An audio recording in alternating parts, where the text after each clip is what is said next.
श्रीमद् भगवद गीता के तीसरे अध्याय का महात्म्य। श्री भगवान कहते हैं, प्रिय जन, स्थान में एक जड़ नामक ब्राह्मण था जो कौशिक वंश में उत्पन्न हुआ था। उसने अपना जातीय धर्म छोड़कर बनिए की वृत्ति में मन लगाया। उसे पराई स्त्रियों के साथ व्यभिचार करने का व्यसन पड़ गया था। वह सदा जुआ खेलता, शराब पीता और शिकार खेलकर जीवों की हिंसा किया करता था। इसी प्रकार उसका समय बीतता। धन नष्ट हो जाने पर वह व्यापार के लिए बहुत दूर उत्तर दिशा में चला गया। वहां से धन कमाकर घर की ओर लौटने लगा। बहुत दूर तक का रास्ता उसने तय कर लिया था। एक दिन सूर्यास्त हो जाने पर जब दसों दिशाओं में अंधकार फैल गया, तब एक वृक्ष के नीचे उसे लुटेरों ने धर दबाया और शीघ्र ही उसके प्राण ले लिए। उसके धर्म का लोप हो गया था, इसलिए वह बड़ा भयानक प्रेत हुआ। उसका एक पुत्र था जो बड़ा धर्मात्मा और वेदों का विद्वान था। उसने अभी तक अपने पिता के आने की राह देखी, पर जब वह नहीं आए तब उनका पता लगाने के लिए वह स्वयं भी घर छोड़कर चला गया। वह प्रतिदिन खोज करता, मगर राहगीरों से पूछने पर भी उसे अपने पिता का कुछ समाचार नहीं मिला। तदनंतर एक दिन एक मनुष्य से उसकी भेंट हुई जो उसके पिता के सहायक थे। उनसे सारा हाल जानकर उसने पिता की मृत्यु पर बहुत शोक किया। वह बड़ा बुद्धिमान था, बहुत कुछ सोचा विचारा। फिर उसने पिता के पारलौकिक कर्म की करने की इच्छा से आवश्यक सामग्री साथ ली और काशी जाने का विचार किया। मार्ग में 7-8 मुकाम डालकर वह 9वें दिन उसी वृक्ष के नीचे पहुंचा जहां इसके पिता मारे गए थे। उस स्थान पर उसने संध्या उपासना की और गीता के तीसरे अध्याय का पाठ किया। उसी समय आकाश में बड़ी भयानक आवाज हुई। उसने अपने पिता को भयंकर रूप में आकाश में देखा। फिर तुरंत ही उसने अपने सामने आकाश में एक सुंदर विमान देखा जो महान तेज से व्याप्त था। उसमें अनेकों क्षुद्र घंटिकाएं लगी थीं। उसके तेज से समस्त दिशाएं आलोकित हो रही थीं। यह दृश्य देखकर उसके चित्त की व्यग्रता दूर हो गई।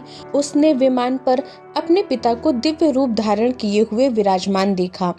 उनके शरीर पर पीतांबर शोभा पा रहा था और मुनिजन उनकी स्तुति कर रहे थे।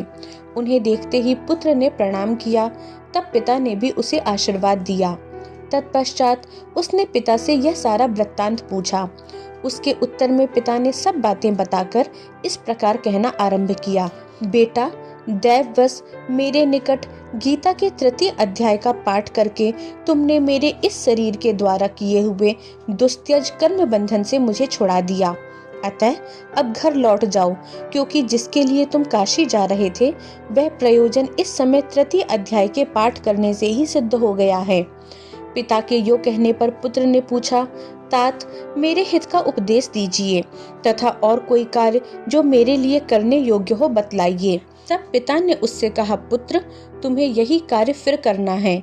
मैंने जो कर्म किया है वही मेरे बड़े भाई ने भी किया था और उन्हें घोर नरक झेलना पड़ रहा है। उनका भी तुम्हें उद्धार करना चाहिए तथा मेरे कुल के और भी जितने लोग नरक में पड़े हैं उन सबका उद्धार भी तुम्हें करना पड़ेगा। यही मेरा मनोरथ है बेटा। जिस साधन के द्वारा तुमने मुझे इस संकट से छुड़ाया है उसी का अनुष्ठान औरों के लिए भी करना उचित है। उसका अनुष्ठान करके उससे होने वाला पुण्य उन नारकी जीवों को संकल्प करके दे दो। इससे वे समस्त पूर्वज मेरी ही तरह यातना से मुक्त हो स्वल्प काल में ही श्री विष्णु के परम धाम को प्राप्त हो जाएंगे। पिता का यह संदेश सुनकर पुत्र ने कहा, तात, यदि ऐसी बात है और आपकी भी ऐसी ही रुचि है तो मैं समस्त नारकी जीवों का नरक से उद्धार कर दूंगा। यह सुनकर उसके पिता बोले, बेटा, एवमस्तु, तुम्हारा कल्याण हो। मेरा अत्यंत प्रिय कार्य संपन्न हो गया। इस प्रकार पुत्र को आश्वासन दे उसके पिता भगवान विष्णु के परम धाम को चले गए। तत्पश्चात वह भी लौटकर जन स्थान में आया और परम सुंदर भगवान श्री कृष्ण के मंदिर में उनके समक्ष बैठकर पिता के आदेशानुसार गीता के तीसरे अध्याय का पाठ करने लगा। उसने नारकी जीवों का उद्धार करने की इच्छा से गीता पाठ जनित सारा पुण्य संकल्प करके दे दिया। इसी बीच में भगवान विष्णु के दूत यातना भोगने वाले नारकी जीवों को छुड़ाने के लिए यमराज के पास गए। यमराज ने नाना प्रकार के सत्कारों से उनका पूजन किया और कुशल पूछी। वे बोले, धर्मराज, हम लोगों के लिए सब और आनंद ही आनंद है।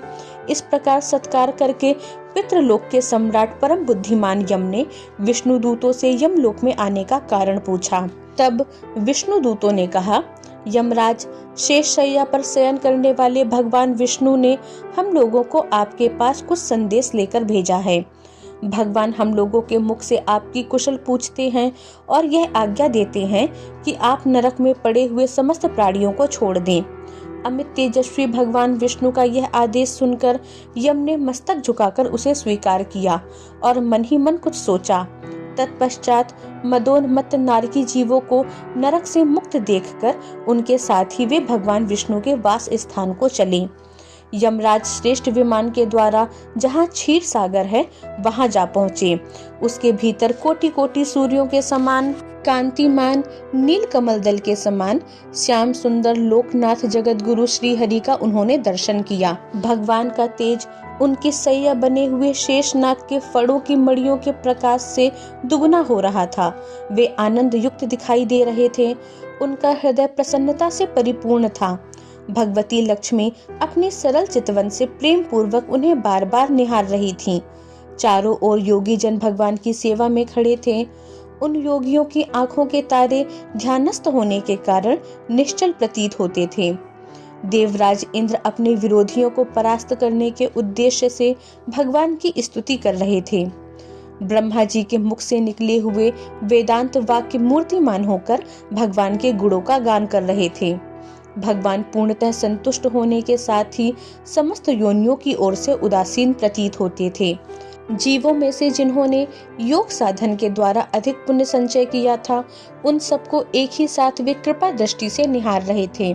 भगवान अपने स्वरूप भूत अखिल चराचर जगत को आनंद पूर्ण दृष्टि से आमोदित कर रहे थे। शेषनाग की प्रभा से उपधासित एवं सर्वत्र व्यापक दिव्य विग्रह धारण किए नील कमल के सदृश श्याम वर्ण वाले श्री हरि ऐसे जान पड़ते थे मानो चांदनी से घिरा हुआ आकाश सुशोभित हो रहा हो।